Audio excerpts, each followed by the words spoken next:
by them giving God their gifts. Hallelujah.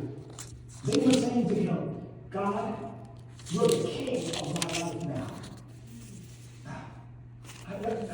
You know, it's funny.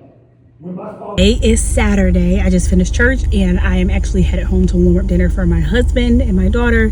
And then basically I picked up from Saturday until Monday, and this is my bonus day. So I am actually going to be the first one to get called off. I do get called off, so between 5 and 6, I either get a call or a text. But hopefully, you know, I don't get called off because I want my money. So we'll see how it goes. But I love going to church and I love being around the people of God and getting a word. But there's one thing, okay, about, and I love my husband. How should I say this without being disrespectful? Being like the center of attention a lot, but I try to make sure I hug and greet everyone with a smile and compliment them and all that, because it's good to actually hug people, because you never know, they could be at home by themselves all week, had a bad week. And there is something I remember when I wasn't a pastor's wife. My pastor's wife, when at the church that I truly adore, she was young and she would just hug me and sometimes give me a kiss, and it was just like, oh my God. So I just feel like that's kind of like the role sometimes, is just to spread joy and love and happiness. And so I try to do that. But when I leave church, oh my gosh, I can smell everyone's cologne, especially the stinky ones. Mostly it's the older people, and I love them so much, but their colognes or perfumes are just older. But I carry it home with me, and sometimes I'll be like, that's not me, that's not what I put on. But I love them so much. So I am home without my husband and my daughter. I try to leave church a few minutes early, just so I can come home and try to get ready for the night and warm up food for my husband and them. But when I came in, I do everything else, but I did not take the trash out. But I took the trash out. And my daughter's all about arts and crafts. She's all about arts and crafts. So she made these little wand thingies yesterday. Look at me. As you can tell, I'm like doing a whole bunch of stuff. But I try to do as much as I can. My daughter, it was her first week at home with me to daycare, and we made wands yesterday. I think I messed the wand up. But anyways, she made a craft and it finally dried. And so I want to cut it out for her because she is just adamant about her artwork. Y'all, I haven't even took my clothes on. But I kind of can tell what she's going to ask her when she gets home. So to make my evening as stress-free as possible, I could do as much as I can without them two at home. So this is what I wore to church today, because I'm trying to take what's in my closet and make it work. I did not have a black blazer that I liked. So this is an old summer dress, as you can tell. And I paired it with this leather jacket. Brought in the gold accents, as you can tell, with the gold and the gold. And then I just wore my Old Faithful boots that I love, because they just look like sleeves on my legs. And this is my outfit today for church. I didn't have to lead worship, so this is my outfit.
So my family goes to church on Saturday, and we call it the Sabbath, or the 7-day Sabbath. And it is a day that we just generally just rest, and we try to intentionally spend time together as a family. And so I am intentional about cooking a meal, and when we're home from service, to actually sit down and to talk, because the rest of the week we are all out and about. My husband, he is a counselor, he's a pastor, I'm working nights, my daughter's in school. And so this is just our time to just check in and love on each other. And it's wonderful to just sit down and breathe and see each other and talk to each other. So this is what we're doing.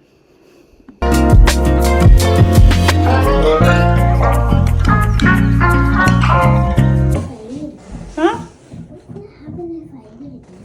You can have the rest of the muffin. Come give Mama a hug. Come give Mama a hug. There's a piece of hair in the bag. Because I really want to eat the muffin now. You want to eat it? I'll get you. I love you. Bye-bye.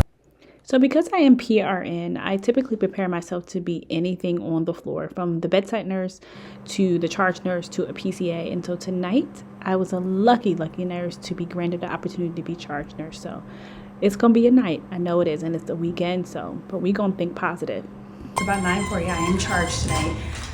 When you're charged, not only do you have patients, but the whole entire floor is your floor. The nurses are your patients. The PCAs are your patients. But anyways, I have to go to the ED because I have to go and help drain a patient for peritoneal dialysis, because we're the only ones in our hospital that are trained to do peritoneal.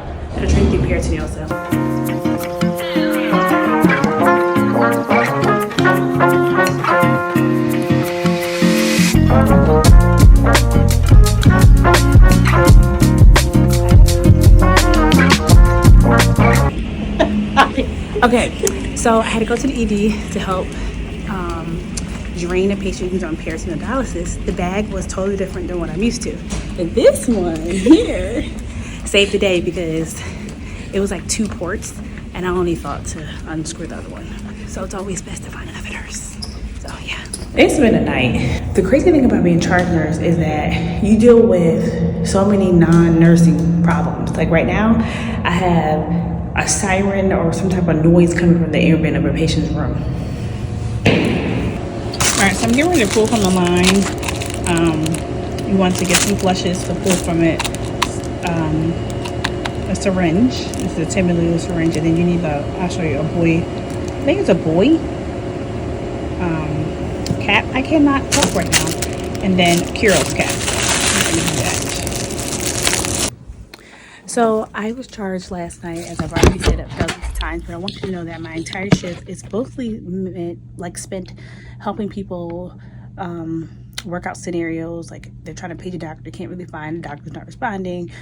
People want to know whether they should call the doctor or whether they should call the doctor. Helping people fix broken beds, calling the companies for our equipment to make sure they come and change it.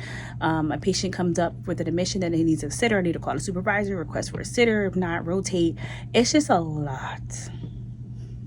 And on top of that, I have 2 patients. And then sometimes I even had to go to the ED, like I showed you earlier, and go and help with peritoneal dialysis. And then I have to do the schedule. Sunday, I worked last night. I picked up, and I spent answering people's questions for things they probably could have answered their own questions, troubleshooting, going around the emergency room, helping start peritoneal dialysis, if IVs go off, answering call lights, just whatever is needed to be done, doing it. Passing pills for some people, stand still my patients, drawing labs, doing the staffing, making sure I know who was called off, making sure, not too many people have totals. But when you have a floor where patients are it's a lot going on. So we had a lot of people who are on tube feeds, so to make sure it's even out. A lot of people who are totals, make sure that's even out. A lot of people who have sitters, make sure that's even out. And so even after doing all that, and I spent not all shift, but just making sure things were good, because there's a lot of things that happen and could change. A nurse came to me, was like, I have 2 discharges already. And I'm like, I asked the nurses, and I think only one person gave me a discharge, and that was it. And I'm just like, I'm done. So the nurse is upset with me that I gave them a discharge. Honey, just do your work. A discharge order, some of them don't even leave 5 to 3 hours later. Who cares? I remember I used to work in ortho, and I used to come in and get report. Half of my people would be gone in 2 hours, and I'm getting a whole nother set.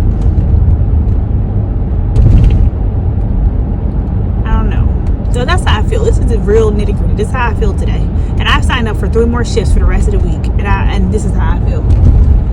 Current day, and I wanted to officially end this vlog because I wanted to show just really how I feel sometimes as a bedside nurse. There will be great days and there will also be bad days, but I think what's best to show and document here on my channel is how we overcome and how as nurses we are resilient, because there will be some bad days, a lot of stressful days, but I was charged for 2 days straight, and you guys, it was a lot because it's a weekend, we have limited resources.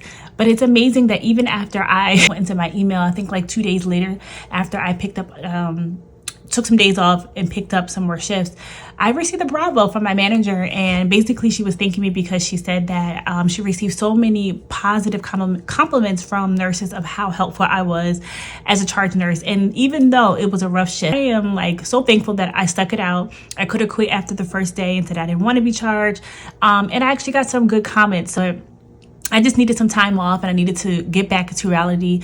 Nursing is where I belong, and nursing is what makes me come alive. But in the moment, I do get frustrated. And so I am just learning that in those moments to just, these moments are temporary. You know, I can overcome them. And this is just the growing pains of, I think that I'm transitioning to another part of my nursing career. No longer really being totally bedside, but actually I have mastered being at the bedside and take care of patients. So now I have to master being charge nurse, which I think I'm mastering with the emotional side of it. I think I have to grow in that area and to count all things as learning experiences, just to be more helpful to my unit as a whole. So yeah, I just wanted to end that vlog on a positive note. I'll see you guys in my next vlog. Bye.